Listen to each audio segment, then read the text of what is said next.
In this video, we're going to be taking a look at how to import LifterLMS templates to Elementor. Please note that you cannot upload these template files through the WordPress importer. You must use the Elementor import utility. So to get started, we're going to go over here to Templates and click Theme Builder. For this example, I'm going to be using the template that comes with the Creator Edition of LifterLMS. So if you have these templates and you're looking at how to get set up with them, you can just follow along. First, extract everything from the zip file.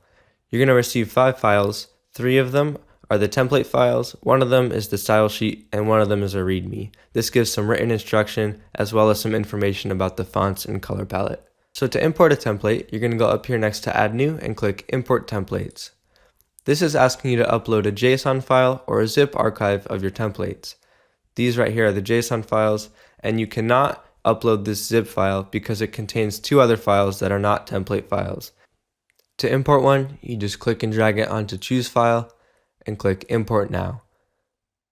Repeat these steps for your other templates.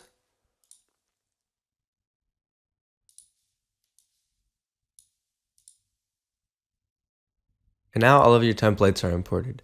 Notice how under the Instances column, all of these say None.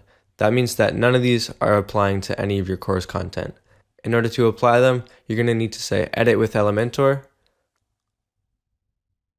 Go down here next to Update, click Save Options, Display Conditions, and set your display conditions based on which template you're editing. Click Save and Close, and you should be all set up.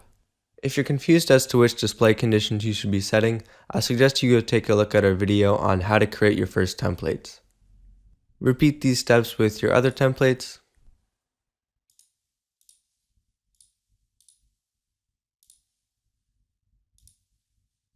And quick note about the courses archive, when you go to edit it with the Elementor builder, depending on which theme you're using, you'll notice that the background doesn't quite reach the sides of the page.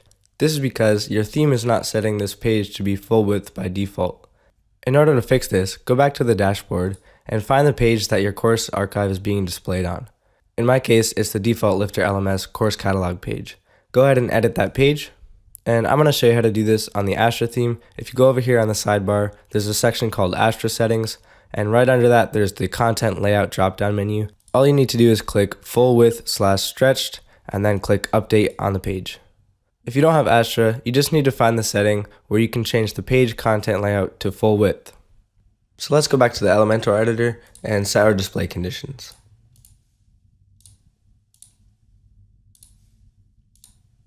So now if we go back to our theme builder, we'll see that where it said None before, it'll show us where it's displaying each of these templates. And we can make sure this is all working correctly by checking out our website. So we can see that our archive template is working, as well as our template for our courses and the individual lessons.